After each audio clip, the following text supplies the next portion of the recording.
again, this is going to be a really quick check-in, although I suppose we could hear from John a little bit about any updates on the plants. So I think, John, I think you are new. My name is Dana. I am one of the lead consultants on the project. These community advisory committee meetings are every 2 weeks. So we're just going to keep meeting every 2 weeks up until project implementation. For the last couple of meetings, we haven't had a ton to talk about because we are currently going through the permitting process with Caltrans. And so until we have the permit and can set the official implementation dates and start soliciting volunteers and kind of initiating the next phase of everything that needs to happen before the project goes in, we're just checking in and I give quick updates. We are getting very, very close, I can say, to getting the permit. We had a good call with Caltrans on Monday. They're going to be finalizing all of the permit specs and giving us their final comments by the end of this week. And so our goal is to turn around the final permit package by the end of next week, at which point I think it might take them several weeks to hand us the physical permit.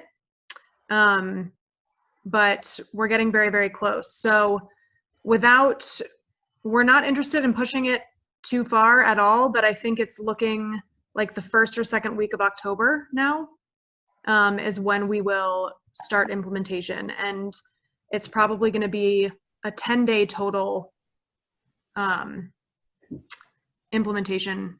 So that's including removing any of the existing conflicting striping that needs to be removed, and then installing all of the new striping and the planters and delineators and whatnot.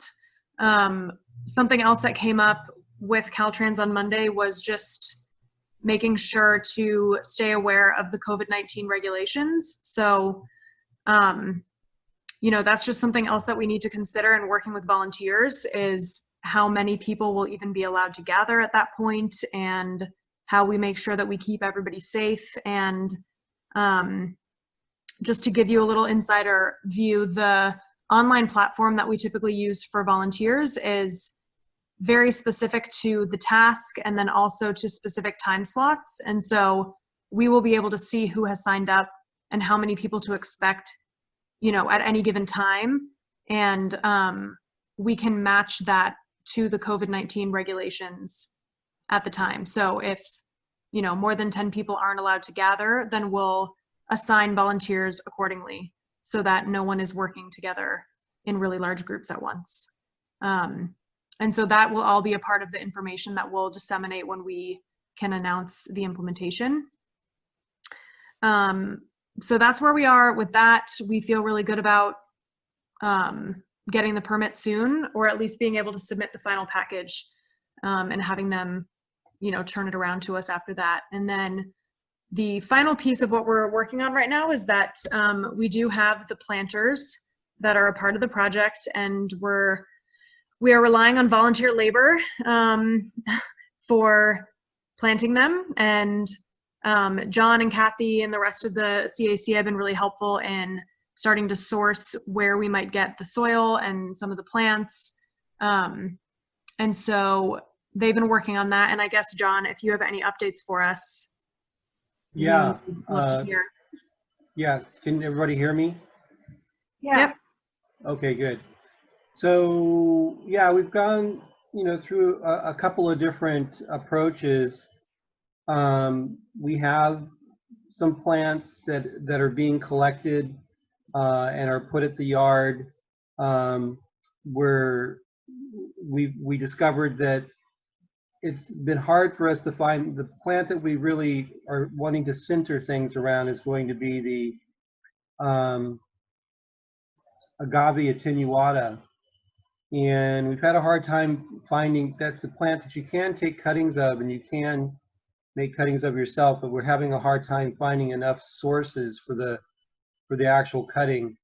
So Kathy has been working on searching a good deal to find that plant in a nursery container. And so she's been working on that. She had hoped to get back to me last week, but She was really busy. We heard in the last meeting that we were looking at September, the second week in September, and so we knew we had some time. So and now that it's getting pushed out to the first or second week in October, we're especially in good shape. Mm-hmm.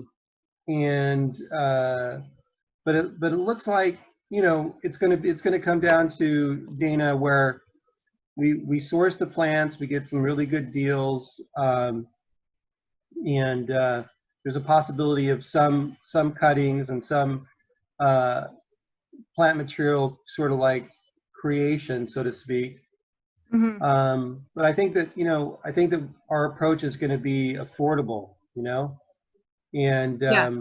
and so we're feeling good about that. The nurseries are working with us, and so Greg and Miguel and I met at the Public Works yard, and they have lots of soil available that we feel like we can mix with some what we would call aggregates, Mm-hmm. and a little bit of organics, and we would have a, you know, a really good soil mix. It would be nice if you could ship one planter.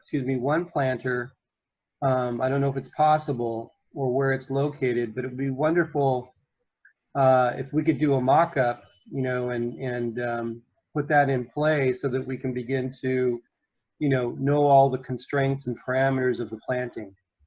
Yeah.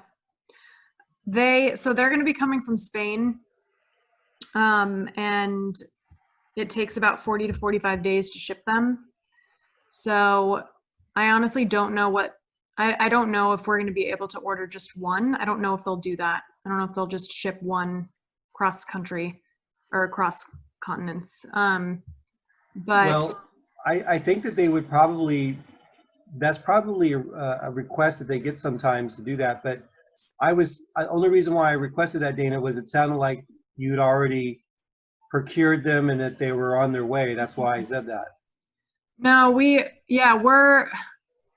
still a little bit nervous to order them without having the permit in hand because, you know, Hector from Caltrans he's kind of leading the review of our permit package, and he says that he hasn't heard no from any of his superiors about the use of these delineators and planters because they're different. Caltrans has never used them before.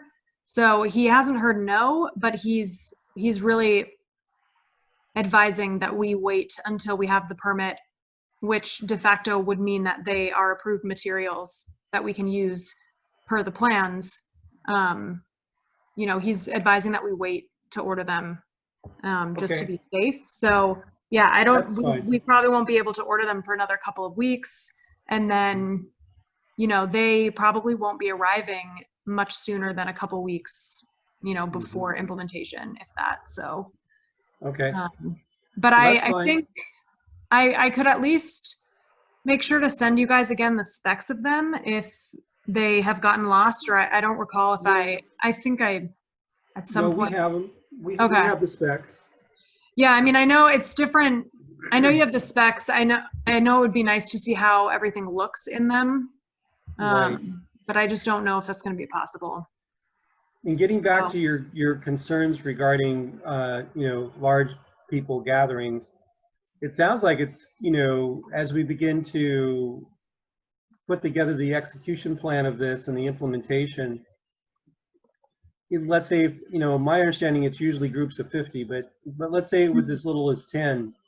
It would be pretty easy to create the volunteer groups in that number format, whatever the limitation was.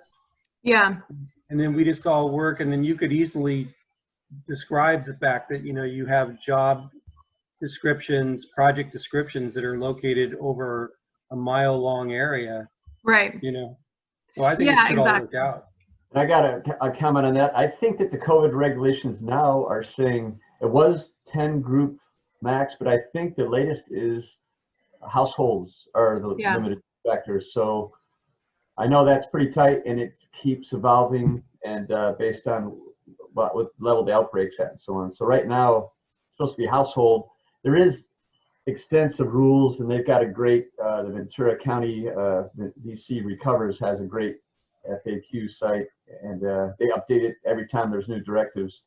But it's tricky. I mean, they're allowing certain group activities, you know, that are organized, but not many. You know, no sports or anything like that, which is more direct contact. This one's not direct contact, so we're gonna have to keep looking at those regs and trying to understand what our opportunities are. Because if it's household only, that'll be tough unless we all want to move in together.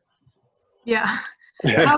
Household only is tough because that's a very specific designation. But if the requirement is just about numbers, say it's like a max of 5, we can even make that happen. Because I mean, like John said, the corridor is so spread out that it's like, you know, okay, you 5 focus on these 10 planters, you 4, like we really won't need a lot of people in one place at one time. If anything, it's more strategic to spread multiple smaller groups out anyway. So I don't know, hopefully by the time we implement it, at least is not just households. Because I think we can accommodate small groups. Yeah, go ahead, Cody. I was going to say, if it's outdoors, the chance of it spreading decreases a lot more. And, you know, you can just have the people wear the masks too. That'll probably definitely decrease masks. I guess Yeah. I'm thinking because it's a sanctioned city event, we'll have to be very careful to go by the letter of the law. Some of the things, they're doing the best they can, and it's hard. They've, you know, I'm sure they don't have a regulation for volunteers in a, you know, a street demonstration project. They don't have regs on that. So we got to try to interpret in with what they have. And it does seem relatively safe outside with masks, maybe groups. So we might even engage the health officer at the county to see if they, it's almost too soon to do it, but we might try to engage them and say, hey, what would apply? But I know they've just got everybody asking special questions, and they basically have these guidelines on their site that you have to kind of figure out what works. Yeah, it might not be a bad idea to connect with them before, just to make sure that we're understanding. Yeah, because I mean, I'm just even looking now as we talk, no gatherings are permitted. People can only gather with members of their household, meaning you can only gather. So Are we a gathering, sort of? Is there any other event that we could think of off the cuff which is similar? You know, there's demonstrations going on and things which are maybe similar. You know, they're allowing demonstrations because I think it's a freedom of speech issue. This one's not that case, you know. We can just call it a peaceful protest. Yeah, for bike safety. For protesting unsafe traffic, yes. Yeah. Yeah. I think that there's large organizations that work, you know, this is about work. And I think that might be the designation and posturing that might need to take place, is that Caltrans, all kinds of large organizations get together. I see Southern California Edison people getting together to do large work projects. And they're, so I think posturing this as work with a clear implementation plan and a clear organizational plan, I would think that it should fly. Yeah. And Edison sent out a notice asking people when they see workers, you know, to not try to go up close to ask questions, just, you know, things like that. It just seems like it could fall into the category of work, and they're doing all kinds of work along that stretch and beyond. And so, I mean, Caltrans is doing a project.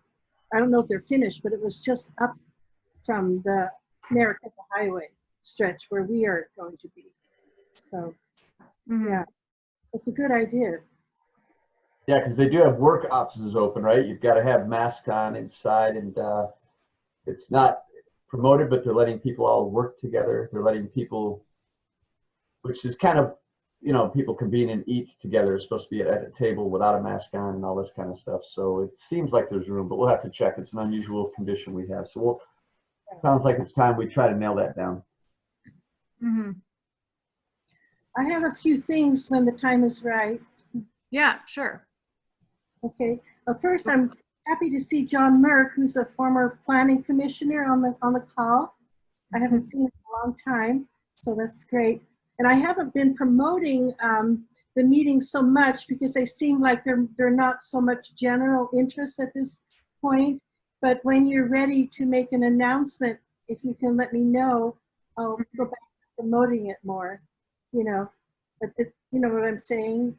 You Yeah, know, when definitely. news about the permits and the actual date for the demonstration work to begin.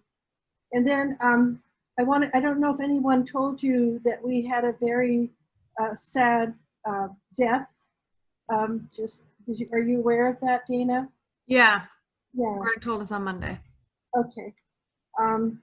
And then I wanted to mention something that Paul Crabtree wrote to me that we can think about, because the branding that we have out there is kind of that it's a lane reduction. And what I'm going to do in my campaign interviews, I'm going to discuss it in a different way. And I'd like to read you what Paul Crabtree wrote to me. He said, I personally think that lane reduction is not the right messaging for the Maricopa projects. It is so much more than that. In fact, it is not a lane reduction, it's a lane reallocation, safety, and beautification. Mm-hmm. So that's something to consider, that we maybe change how we're, we always, refer to it in a different way, something to think about. And okay, that's all for now. Yeah, no, that's a good point. I think once we get to the point where we have implementation dates set, I think we can tweak maybe some of the language that we've been using. I think we have been using lane reduction demonstration. So I guess people might be familiar with that way of describing it, but we could definitely offset it or balance it with, making sure to include what else is being added or reallocated instead of just emphasizing a reduction. Yeah, one more thing I should mention. It so happens, we have this thing called districts now. Mhm. And my district is the whole area behind Bonds, Carrillo, Valerio, that's all my district. So I'm going to use that as an opportunity to, to be in conversation or discuss and advertise to those people so they better understand the project, because I'm sure that it's on their mind. They've heard about it. So I'm really glad that's my district, right? I can kill Yeah. one stone, so to speak. Yeah, that's great. Yeah. Mm. Cool. Okay. All right. Well, I think that was all, that's definitely all I have. When we make the final submission and everything, we'll definitely let you know. And when it's time to start disseminating information about the implementation and soliciting volunteers, again, that will definitely be a large part of what we'll talk about in the subsequent CAC meetings. So we'll just keep you all updated.